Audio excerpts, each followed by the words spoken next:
Let's now move on to the design principles, which are balance, proportion, movement, and positive and negative space.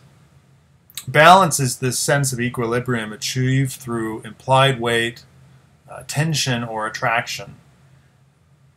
Both symmetrical and asymmetrical designs can be good, but you need to think about the reasons for both. So I've included some really successful symmetrical websites, and then I've also included some great symmetrical or asymmetrical designs at the bottom. And you can see when you move one thing, if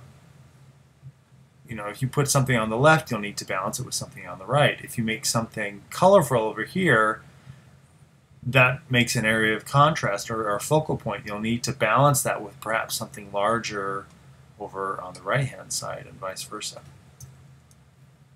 Proportion.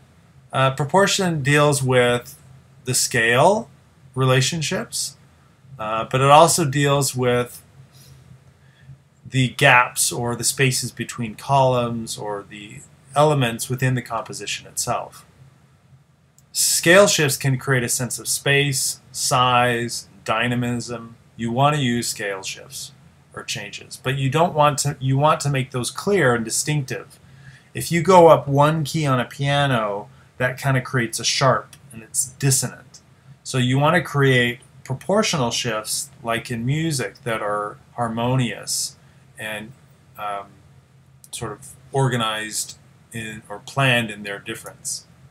Here are some examples of great web designs using scale shifts, using large, medium, small, looking at this gap versus that spacing versus this spacing, looking at the scale of these little buttons versus the size of the type versus the little navigation, this top bar versus the large bar at the bottom.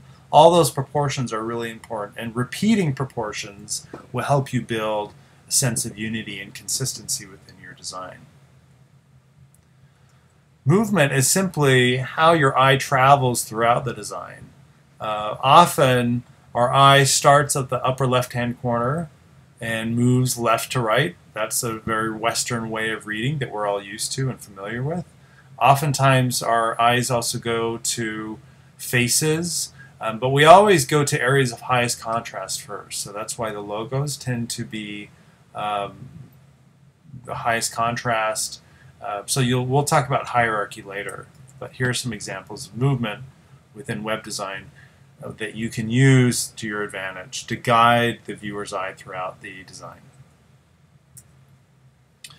Positive and negative space are equally important. A lot of people think positive is more important than negative space. Negative space is what helps the positive, and the positive helps the negative. Think of this letter form, for example.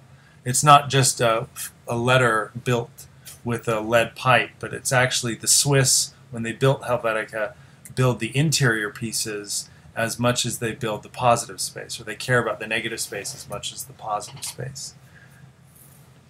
And really good design makes no distinction between the two, or they work harmoniously together.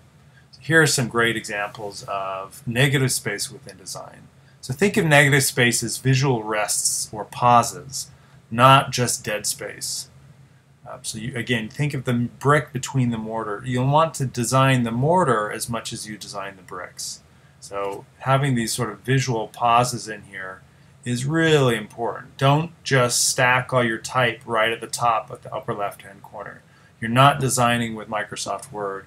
You're really moving things around freely in order to create these sort of fluid visual pauses.